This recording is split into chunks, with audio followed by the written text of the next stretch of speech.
so jealous. I don't have outdoor space.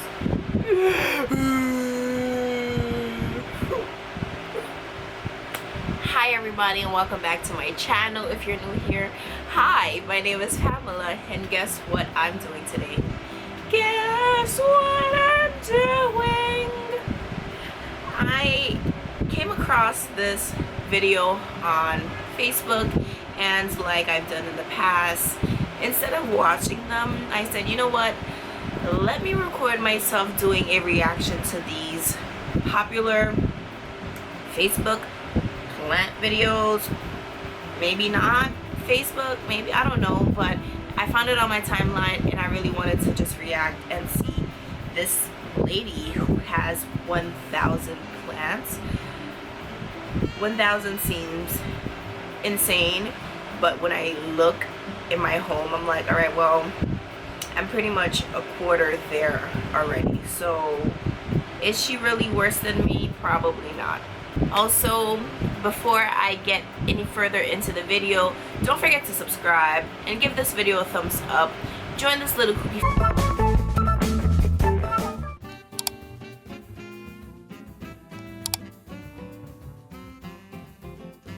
favor and just subscribe, okay? But if you're interested in seeing my reaction, seeing this video, then keep on watching.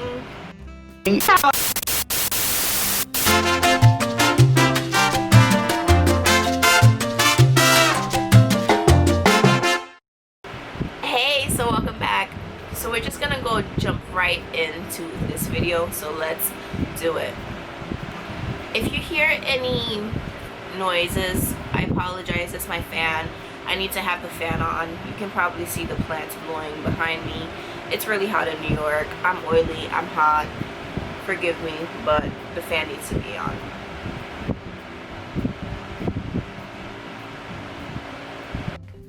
Welcome to my garden.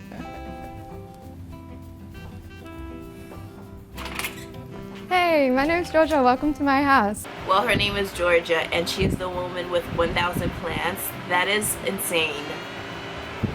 I'd love to give you guys some tips on how to look after many a plant in a very small place, particularly here in Melbourne where it's not quite the perfect place for tropical plants. So I've got this amazing begonia. Really? Melbourne is not a good place for tropical plants. I feel like anything that is south of the equator might be good for these tropical sort of, I like it warm, I like it hot type of houseplants. Yeah, this was a cutting last year. The cutting was this beautiful length, and then in 1 year's time, look at that growth. These are my favorite little things to make ever. Whenever I have a plant which is looking really sad and I'm getting scared that I'm losing control, I'll kokedama it. It just changes your perspective and makes you kind of... Kokedama is a ball of soil covered in moss in which a plant grows. So I know condo plant mama Davida, she loves the kokedamas. You can follow her on Instagram, condo plant mama. And I'm always like, what is this like weird thing? And she does tutorials and I'm like, oh cool, like it's really interesting. But yeah, kokedamas, that's how you pronounce it. More attentive to those varieties that you're really trying to look after. Here's our beautiful upstairs. We have some more Kentia magic. This little tricolor Stramanthian here as well. He looks... 2 plants I can't keep in my home. Stramanthes and palms. I cannot provide those care for them. And like the Stramanthe needs, it's very finicky for me particularly. It needs purified water.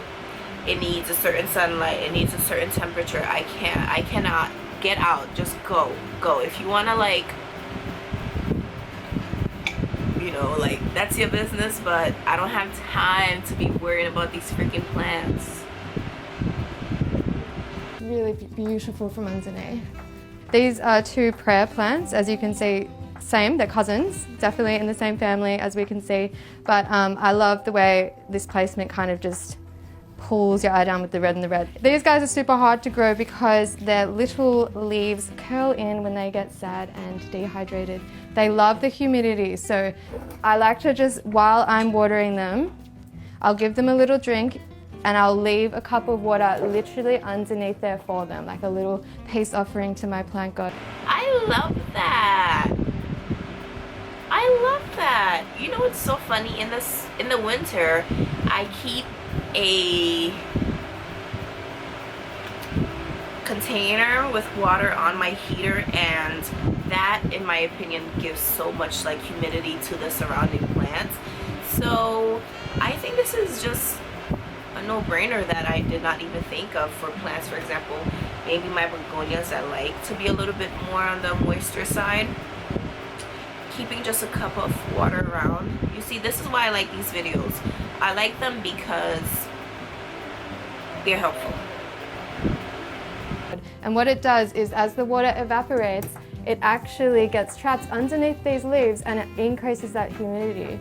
Another trick you can do is just by getting some stones, putting them in a tray, adding water to that, and then placing your plants on top. Now with this approach, unlike humidifiers, you have to move your sort of watering equipment around. A humidifier is a great way. Just watch if you're going to be using essential oils, because not all plants like all of the essential oils that you guys might be using. For sure, for sure. Sometimes from the nursery you get this, and all this is just straight up peat moss. It is no soil, no nothing, just coconut fibery moss yuck. The reason it's bad is because when you let this dry out, it actually goes hydrophobic. So you might notice sometimes when you water your plants, it feels like you're just watering straight through the pot. It's not actually getting the roots. That's because this particular substrate goes hydrophobic. So that's why sometimes if you're like watering. So pretty. She have her string of hearts on this cactus just wrapped around it. I love it. I love this. This is just expression, and this is just personal to her. In your plants, they'll start to look sad, and even though you're watering them, they still feel like they're getting worse, and you might think, oh, now I've overwatered it. Most likely you haven't. Most likely you actually need to like feed it more, because the actual root ball isn't getting the water, it's just going around the outside. Fixing that is hard. Repotting's a great one, but repot in spring if you can. Or you can get a little stake and just move in there and get that water and that air back into that root ball. Yeah, for sure. So that's why certain substrates I kind of don't use solely. I like to mix my substrates. Things like peat and cocoa, I like to mix with some soil to just help give it that extra water retainage that these drier sort of substrates prefer. So did that make any sense? I like to mix my substrates. If you put little holes in there to let air in, once that water penetrates it, it's going to absorb more evenly straight away, as opposed to just running off and taking the soil and the nutrients with it. All right, I think we'll go to the bathroom first. Let's check out what we have growing in here. Everyone always says bathroom, chuck it in the bathroom if you're having problems with it. Again, it's a humidity thing. When you're showering, or if you're in a share house like me, 12 people a day, lots and lots of hot water, they're loving it. Share house, 12 people a day. What? I have my beautiful smelly little orchid in here. When your orchid stops flowering, don't take the flower spikes off. They will actually reflower from that spike if you keep it healthy enough. I got 2 blooms this year out of this. And then these guys are notorious for not doing anything. They'll go dormant, no flowers, nothing for years and years and years. And then all of a sudden, you'll have like 2-3 years in a row of executive flowering. Welcome to my... Yep, that's so true. I don't mess with orchids. They're not my thing.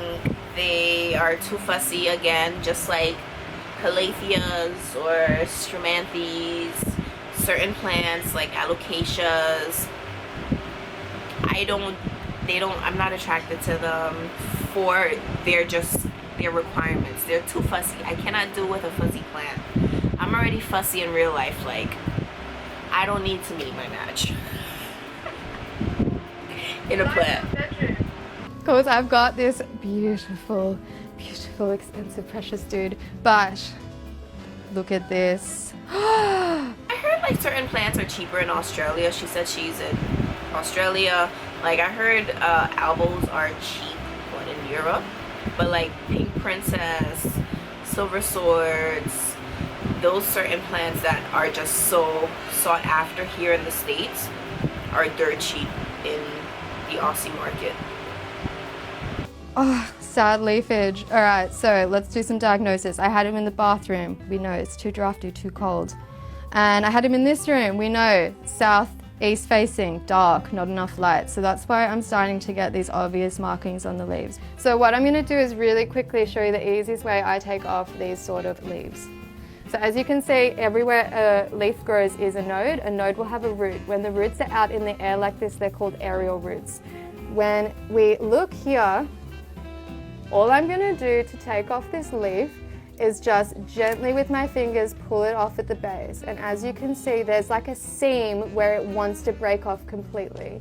But what that means is that little protect. Super easy to just remove like a yellowing leaf, a dying leaf, just at the base, at the node. She's so right, there is that seam where things just want to break off naturally. So, I'm right, Jorja. With a callus that it's left will heal over, and then it will protect the actual trunk of the plant from any sort of damage. Oh my gosh, so look at this growth. This is the lithope, they're from South Africa. These are the craziest plants, they're called living stones.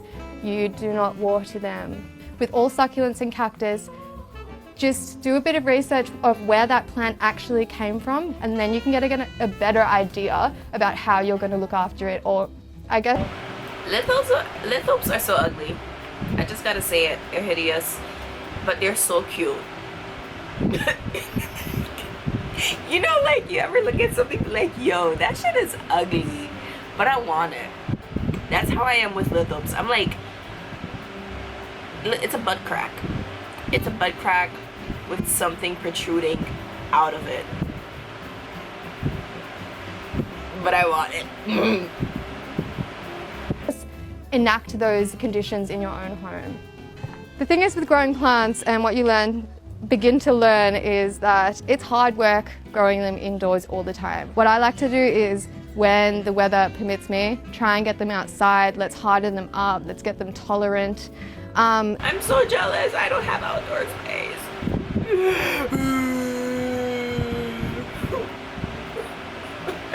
As you can see, I've got this rubber plant, beautiful indoor, outside. Cymbidium orchid. Do you know that rubber comes from rubber plants? Okay, were you today old when you found that out? Okay. Beautiful as an indoor, we've got her outside. Another thing is, and I'll show you downstairs, is microclimates outside really help tropical plants grow. As we saw with the humidity trick inside, when you have lots of foliage planted or just placed on top of each other, you might actually find you can grow things outside in Melbourne that you didn't think you could. Here you go. I need to do a Ripsalis collection video. I think my Ripsalis collection is pretty cute. Ripsalis, like air plants, are kind of secret loves that I don't share on social media. I share a whole bunch of like foliage type of plants, but like the Ripsalis, I'm addicted to Ripsalis. It's unhealthy. You guys ready? Ah, the big review. This is my greenhouse. This is plant collector's dream and nightmare. So these particular varieties, unlike the other sort of indoors I have, I keep in here because, honestly, it's because I've killed them before in the house. Ah, did you see that Rex begonia? That was beautiful. Hold on. Let's rewind a little bit. Honestly, it's because I've killed them before in the house. Yo, how can something be so beautiful? What kind of Rex begonia is this? Because I have one and it doesn't look like this. Beautiful, but Not like that. Actually, let me show you my Rex begonia.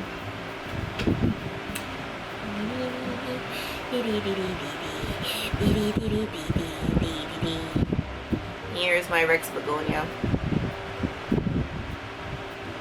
Isn't this beautiful? Focus. Beautiful, guys. Beautiful. That is even prettier. This is my like nursery, this is my sanctuary, these are my babes. If you're gonna level up and try and grow your plants outside but inside a greenhouse, there are a few tricks you can do to make it easier for yourself. Alright, so one of them is to bring your precious plants forward. Like realistically, it's like damage control. If I lost these, I'd be sad. So I'm like straight away like, do you need help touching them all? No, they're all good.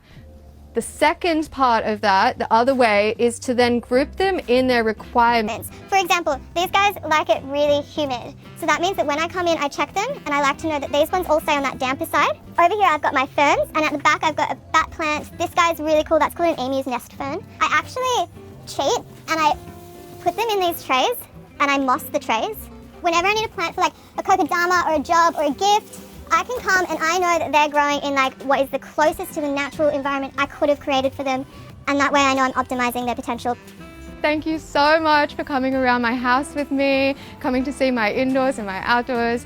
I just want to wish you guys good luck. Be brave. It's a process, it's a learning experience. You've got nothing to lose. Just get out there and start growing. Yay! That was fun. Thank you so much, Jorja. Wow, that is a beautiful collection. I kind of wish, it's too much to ask for, yes, but like for her to go through every single plant. She highlighted some, but 1,000 plants. Like, I want to know more. What are your favorite plants, Jorja? What plants do you love the most? What's the most toughest? Like, I literally just want to talk to her and be like, hey, I need some more information about your collection. Please let me know more. What about the outdoor plants? There were some in the front that you did not show. I want more. I want more inspiration. So man, this video made me want more begonias. Bad, unhealthy. I need more begonias. It's your fault, Jorja, that lives in Australia. So yes, wow, this was fun. This was really fun. So thank you everyone for watching this video. I really enjoyed watching Jorja's collection. Beautiful, beautiful, beautiful, beautiful collection. Gigantic collection. 1,000 plants. Can you imagine her watering schedule? She must take an entire day to water, because for me, it takes me maybe like an hour or two to water the amount of plants I have in my home. So imagine 1,000 plants. Wow. So everyone, if you like this video, please let me know by giving a thumbs up and sharing. Subscribe if you aren't already. Join this little kooky family because we're pretty awesome here, and be part of the houseplant community because we're pretty awesome here. And don't forget to hit the notification bell.